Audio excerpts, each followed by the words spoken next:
आज आम्ही पुन्हा एकदा ते पाटण तालुक्यातील तारळी धरण जे आहे आणि या क्षेत्रात अदानीचा हायड्रो वीज निर्मितीचा प्रकल्प आहे, त्या ठिकाणी वेगाने काम सुरू आहे. आणि याच परिसरात पुन्हा एकदा आपण आलेलो आहोत.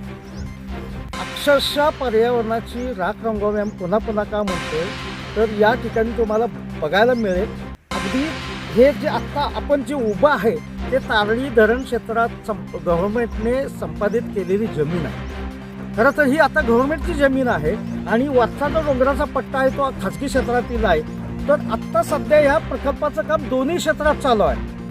अनेक खाजगी क्षेत्रावरती आहे, त्या लोकांची परमिशन घेतलेली नाही या लोकांनी, आणि ही तर गव्हर्नमेंटची जमीन आहे. या ठिकाणी तुम्ही आता बघू शकता ताजा रोड सुरू काम आहे. गेल्या 2-3 दिवसापासून ते काम सुरू आहे खाली, आणि इथे सुद्धा छोट्या मोठ्या हजारो वृक्षांची कत्तल केलेली आहे. अशाच संपूर्ण डोंगरात सगळे रस्ते काम सुरू आहे.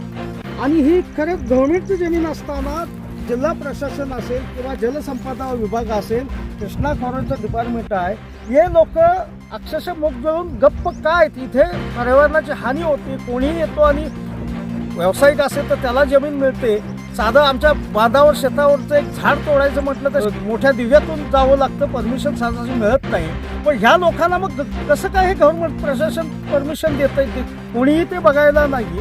दिवसा ढवळ्या एवढे हजारो वृक्षांची कत्तल होते, पर्यावरणाची हानी होते. सह्याद्री व्याघ्र प्रकल्पाच्या ह्या परिसरातला हा एक क्षेत्र आहे. एकीकडे तुम्ही वाघ आणून सोडताय आणि इथे जंगलातच त्यांना त्याचा आदिवास जर मिळणार नसेल तर हे वाघ किंवा बिबटे आहे ते शेतावरती जाणार, लोकांना खाणारच हो.